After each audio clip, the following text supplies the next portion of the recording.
बदनसीब प्यार। कहानी कैसी लगी कमेंट करके ज़रूर बताइएगा। एक अमीर लड़का था, उसे एक गरीब किसान की लड़की से प्यार हो गया। लड़की सुंदर होने के साथ साथ काफ़ी समझदार भी थी। एक दिन जब लड़के ने उस लड़की को बताया कि वो उससे बहुत प्यार करता है और उससे शादी भी करना चाहता है, तो लड़की ने कुछ सोचने के बाद उस लड़के को शादी करने से इनकार कर दिया, क्योंकि वो गरीब परिवार से रिश्ता रखती थी। लेकिन कुछ समय बाद जब ये बात उस लड़के को पता चली, तो उसने लड़की के माता पिता से बात की और उस लड़की को समझाया। काफ़ी समझाने के बाद वो लड़की मान गई और दोनों की शादी हो गई। शादी के बाद लड़का उसे बहुत प्यार करता था। दोनों का दाम्पत्य जीवन भी काफ़ी अच्छा चल रहा था। लेकिन कुछ समय बाद लड़की को चर्म रोग यानी स्किन डिजीज़ हो गया, जिसके कारण उसकी खूबसूरती ढलने लगी। अब लड़की को ये डर सताने लगा कि उसकी खूबसूरती ढलने के कारण कहीं उसका पति उसे छोड़ न दे। लड़की उस चर्म रोग को ठीक करने का हर मुमकिन कोशिश कर रही थी। समय बीत रहा था और लड़की की खूबसूरती धीरे धीरे ढल रही थी। एक दिन वो लड़का एक काम से दूसरे शहर गया।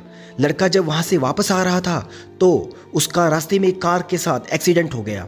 उस दुर्घटना के दौरान लड़के की आंखों की रोशनी चली गई। इस दुर्घटना के कुछ समय के बाद उनका जीवन फिर से सामान्य और सुखी से बीतने लगा। वो लड़की चर्म रोग की वजह से दिन प्रतिदिन कमज़ोर और बदसूरत होती गई, लेकिन पति अंधा होने के कारण उनका दाम्पत्य जीवन ठीक चलता रहा और दिखाई न देने के कारण वो लड़का उससे पहले की तरह ही प्यार करता रहा। कुछ सालों बाद बीमारी के कारण उस लड़की की मौत हो गई। पत्नी की मौत होने के बाद वो लड़का अंदर से दुखी हो गया और वो शहर छोड़कर जाने वाला था। तभी उसके पड़ोसी ने उसे सांत्वना देते हुए कहा, अब आप तो अपनी पत्नी के बिना अकेले पड़ जाएंगे। वो आपका काफ़ी ख्याल रखती थी, अब आपका जीवन अंधकार में कैसे गुजरेगा।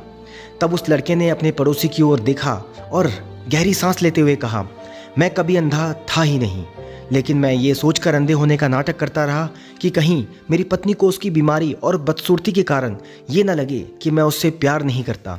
इसीलिए मैं इतने सालों तक बिना कुछ कहे हुए अपनी पत्नी की खुशी के लिए अंधा बना रहा। ये बात सुनकर पड़ोसी की आंखों से आंसू छलक गए और वो लड़का वहाँ से उठकर चला गया। दोस्तों, सच्चा प्यार कभी हालात देखकर नहीं बदल सकता, और अगर बदलता है तो वो कभी सच्चा प्यार नहीं हो सकता। तो मिलते हैं आपको अगली कहानी के साथ। तब तक के लिए अपना ख्याल रखिएगा। Bye bye.